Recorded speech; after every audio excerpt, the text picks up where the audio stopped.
Сейчас на Земле практически не осталось мест, куда бы не добрались люди. Мы исследовали все континенты, включая Антарктиду. Поднялись на самые высокие горные вершины. Опустились на дно Марианской впадины. Нам уже недостаточно пространства для исследований на своей родной планете, и мы начали осваивать ближайший космос. Но когда-то давно наши предки сделали самые первые шаги на этом длительном пути. Сегодня мы попытаемся разобраться, что движет людьми в процессе освоения новых земель и как подобные исследования и открытия меняли человеческое общество на протяжении истории. Подписывайтесь на канал «Эпоха динозавров». Это позволит вам первыми узнавать о выходе новых роликов. Кроме того, наши подписчики могут оказывать влияние на развитие и продвижение канала. Для этого достаточно отмечать понравившиеся выпуски лайками и оставлять под ними свои комментарии. Период с конца 15-го, примерно до конца 17 века, в европейской историографии и литературе принято называть эпохой великих географических открытий. В это время португальские, испанские, английские, французские и голландские мореплаватели открыли множество островов в Атлантическом и Тихом океанах, а также доплыли до обоих американских континентов – Австралии и Новой Зеландии. Но куда бы они ни приплыли, везде уже были местные жители. Аборигены жили в этих местах с незапамятных времен. Кое-где они уже начали строить собственные цивилизации и создавать государства. Получается, что предки жителей этих островов и континентов, обладая менее совершенными плавсредствами и технологиями, смогли совершить великие географические открытия задолго до европейцев. После них некоторые из этих земель посещали древние греки, римляне, финикийцы, китайцы, египтяне и даже скандинавские викинги. Получается, что эпохой великих географических открытий называется как минимум вторая или третья волна изучения людьми нашей планеты. Каждая из этих волн происходила на разном технологическом и культурном уровне развития человечества. И каждая из них меняла человеческое общество по-своему. Но все же давайте изучать этот вопрос по порядку. Заселение Земли началось задолго до появления людей современного типа. Первыми колыбель человечества, Африку, покинули еще представители вида Homo erectus. Случилось это около 2 миллионов лет назад, примерно через 500 тысяч лет после их появления. За эректусами на новые земли отправились и их потомки – гейдельбергские люди, неандертальцы и денисовцы.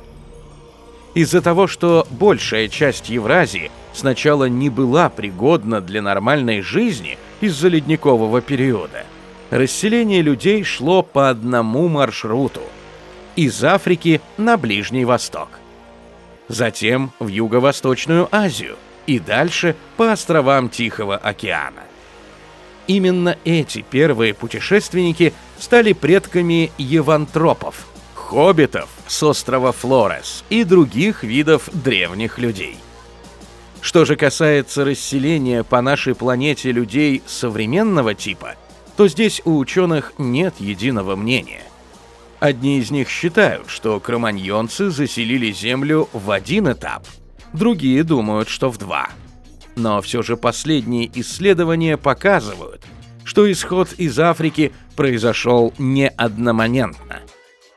Первая волна переселенцев перебралась на Ближний Восток примерно 120-130, а вторая около 60 тысяч лет назад. Климатические условия в Евразии того времени не позволяли комфортно расселяться в любом направлении. Поэтому люди около 70 тысяч лет назад двинулись сначала в Юго-Восточную Азию. По пути они неизбежно сталкивались с архаичными людьми, занявшими эти территории ранее. В результате пришельцы либо уничтожили своих менее удачливых родственников, либо смешались с ними.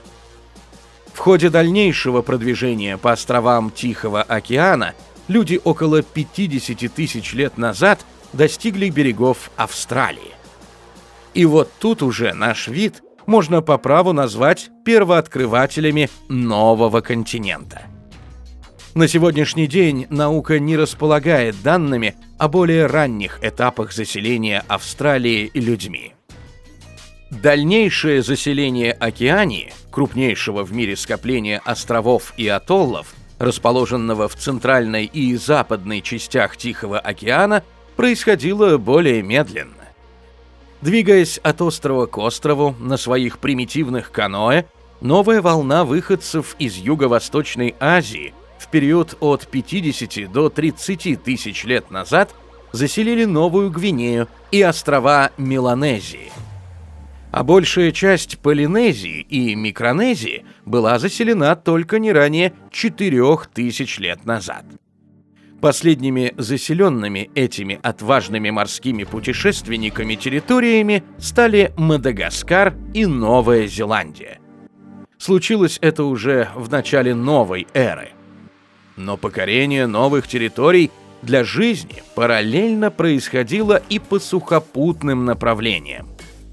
По мере отступления ледника в период от 45 до 10 тысяч лет назад жители Ближнего Востока и Юго-Восточной Азии продвигались на север, северо-восток и северо-запад. Так были заселены Сибирь, Дальний Восток и Европа. Примерно 22 тысячи лет назад люди пересекли будущий Берингов пролив по открывшемуся сухопутному мосту и открыли для себя Северную Америку. А уже через 7 тысяч лет их потомки достигли южной оконечности южноамериканского континента. И если расселение по суше не выглядит чем-то из ряда вон выходящим, то для путешествия по бескрайнему океану в то время нужна была очень веская причина. Представьте себя на месте людей, которые 50 тысяч лет назад вышли на берега Тихого океана в районе какой-нибудь современной Индонезии. Перед вами раскинулась не река и даже не крупное озеро. Другого берега этого водоема нельзя разглядеть ни с дерева, ни с самой высокой скалы в округе. Вы умеете строить только примитивные плоты и не знаете даже паруса. Что может побудить вас отправиться в путешествие по этой негостеприимной стихии? Если отбросить версию о духе приключений и авантюризма, свойственном многим людям, то вероятно, что бежали эти люди от каких-то опасностей. Скорее всего, это были враждебно настроенные соседи или пришлые племена. Сейчас никто не скажет нам, сколько таких отчаявшихся мореплавателей сгинуло без следа посреди морского простора. Но некоторые из них смогли достичь новой земли и основать собственные народы. Но люди по своей природе являются крайне любопытными существами. Это любопытство и стало одной из причин того, что сейчас мы стали доминирующим видом на планете. Кому-то давным-давно стало интересно, что же лежит там, за горизонтом. Это дало начало пути в десятки тысяч лет. Кто-то с интересом изучал взаимодействие разных веществ и свойства различных явлений. Это стало первоосновой науки и техники. Попадая в незнакомую среду обитания, человек всегда умел приспосабливаться к новым условиям жизни. Даже в космосе наш организм адаптируется под его суровые реалии. И для того, чтобы лучше противостоять новым угрозам, человеческий мозг вырабатывал оптимальные решения.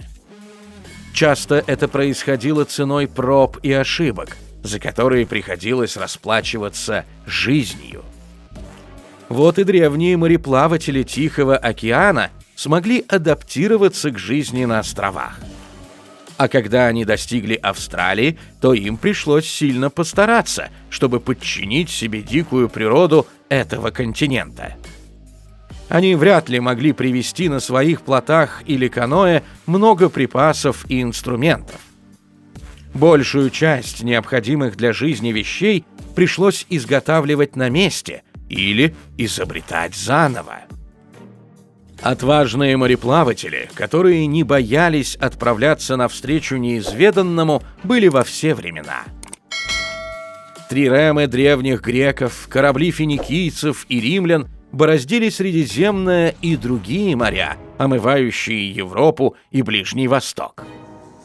Путешествия норвежского исследователя Тура Хейердала на копиях древнеегипетских папирусных лодок показали, что еще в античности возможно было пересечение Атлантики и открытие Америки. Еще одними первооткрывателями Америки стали скандинавские викинги.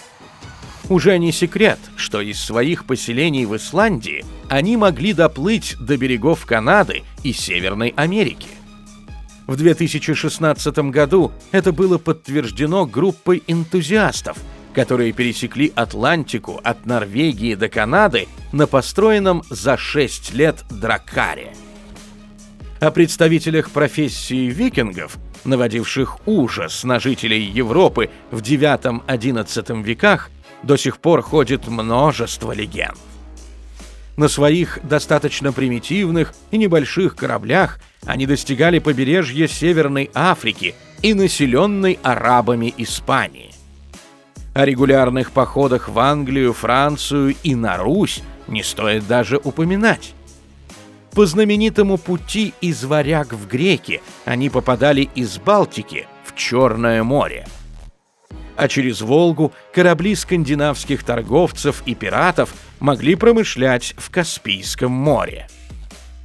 Множество европейских государств того времени, включая так называемую Киевскую Русь, было основано именно выходцами из Скандинавии.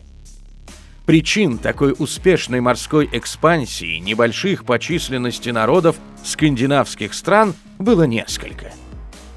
Они лежали как в экономической, так и в культурной плоскости. Но способ, которым они достигли успеха, не так уж и прост. Скандинавы изобрели особый тип корабля. В его основе лежал киль, изготовленный из цельного дубового ствола. Чем крупнее был дуб, тем более длинное судно могло быть из него изготовлено. Также драккары и кноры викингов снабжались комплектом весел и большим шерстяным парусом прямоугольной формы. Но даже по самым смелым подсчетам редкий экипаж такого корабля превышал 30-40 человек. Кроме тех, кто будет ворочать весла, необходимо было погрузить на него запас пищи и воды, снаряжение и оружие. Все равно, без постоянного пополнения запасов и при отсутствии развитых навигационных приборов, такие суда не могли находиться в открытом море слишком долго. Считается, что основным видом плавания древних скандинавов был каботаж, то есть плавание вдоль побережья. Это позволяло вовремя укрыться от непогоды на берегу, а также пополнить запасы при помощи торговли или грабежа прибрежных селений. Примерно так же плавали по морям и океанам представители других народов того времени. Помогали морякам ориентироваться в пространстве в основном только солнце и звезды. Настоящую революцию в мореплавании произвело изобретение компаса. Этот прибор помогал прокладывать курс в открытом море даже без наличия других ориентиров. Сказать точно, где и когда был изобретен этот важнейший для человечества прибор, достаточно сложно. Разные источники называют родиной компаса Китай, Индию и Грецию. Возможно, как это не раз случалось в истории науки, ученые с разных концов Земли пришли к схожим выводам одновременно. Они поняли, что стрелка из намагниченной магнетитовой руды всегда ориентирована с юга на север. Кто бы ни изобрел компас, изначально самую большую пользу из этого открытия извлекли китайцы.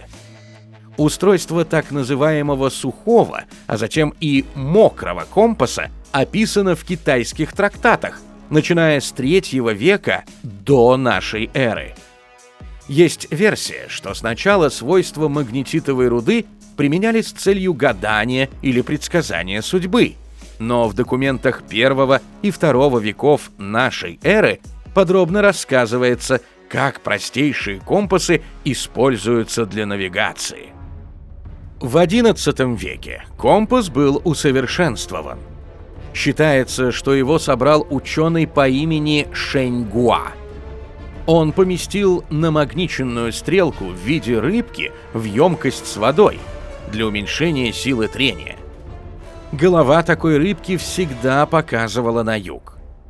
Для защиты от повреждений также сосуды закрывали стеклянной крышкой. Он же разработал еще одну конструкцию прибора. Такой компас состоял из намагниченной иглы, прикрепленной при помощи воска к шелковой нити. Этот прибор оказался даже более точным, чем водяной компас. В XII веке использование компаса для навигации переняли арабы, а в XIII о чудо-приборе узнали и европейцы. Первыми из них были португальцы, итальянцы и французы. Но как первооткрыватели нового способа ориентации в открытом море, китайцы имели солидную фору. И поначалу они неплохо ей воспользовались. В XV веке адмирал Джен Хэ провел серию экспедиций в составе огромного флота из более чем 250 судов. В среднем это были корабли водоизмещением около 800 тонн, с экипажем до 200-300 человек, вооруженные 24 пушками. Самые большие из кораблей флотилии имели длину 140 и ширину 58 метров. На каждом из них располагалось по 14 мачт с тростниковыми парусами. Для сравнения, Санта-Мария, флагманская каравелла «Колумба», на которой он достиг берегов Америки, имела водоизмещение в 200 тонн.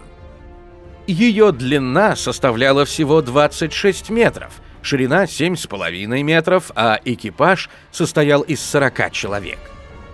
А теперь представьте, что ацтеки и инки встретились бы не с кучкой моряков Колумба, а с экспедиционным корпусом Китайской империи. Территории индейских государств, павшие перед бандами головорезов Кортеса и других конкистадоров, даже не помышляли бы о сопротивлении флоту Джен Хэ. Если бы китайский адмирал в своих экспедициях за сокровищами направился бы не на запад, а на восток, история человечества пошла бы по совсем другому пути. Но великий китайский адмирал совершил 7 путешествий в другом направлении. Его корабли достигли портов Юго-Восточной Азии, Индии, Цейлона, Персии, Аравийского полуострова и Северной Африки. Благодаря этим путешествиям Китай стал морской сверхдержавой и смог наладить контакты с европейскими государствами. Но со временем Великий флот был забыт, а интерес правителей империи к морскому господству угас. Это позволило европейцам выйти на первые роли в развитии морского дела и исследовании новых земель при помощи кораблей. В XIV веке в Италии компас был еще раз доработан. Его стрелку поместили на бумажный круг, разбитый на 16, а затем на 32 сектора, названных румбами. С этого времени и началась эпоха великих географических открытий, о которой мы говорили в самом начале нашего выпуска. Наряду с компасом стали использоваться другие навигационные приборы. Корабли стали более совершенными. Парусное вооружение позволило производить более сложные маневры и перемещаться с большей скоростью. Христофор Колумб открыл Америку. Фернандо Магеллан совершил кругосветное путешествие. Вильям Янсен высадился в Австралии, а Абель Тасман в Новой Зеландии. Последним континентом, на котором еще не побывали люди, оставалась Антарктида.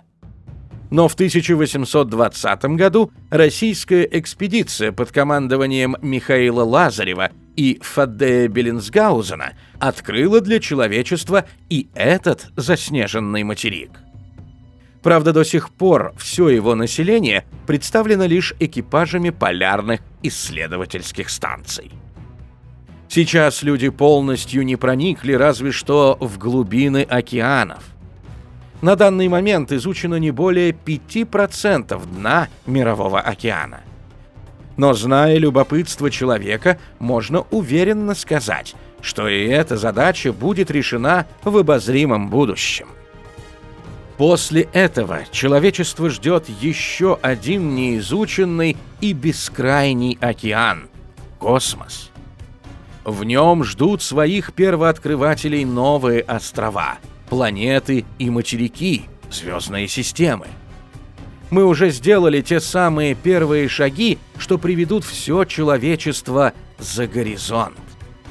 Среди нынешних жителей планеты живут потомки тех людей, которые первыми решили покинуть Африку или начать путешествие на плотах через Тихий океан, или доплыть на небольшом дракаре от Норвегии до Америки. Человеческое любопытство, позволившее нам стать повелителями Земли, когда-нибудь поможет людям расселиться и далеко за ее пределами. Создатели канала «Эпоха динозавров» благодарят зрителей, досмотревших этот ролик до конца. Если вам интересна история развития людей и жизни на планете в целом, то рекомендуем обратить внимание на другие выпуски, размещенные на нашем канале. В них рассказывается об эволюции различных видов живых существ, появлении и развитии человечества, а также его взаимодействии с живой природой.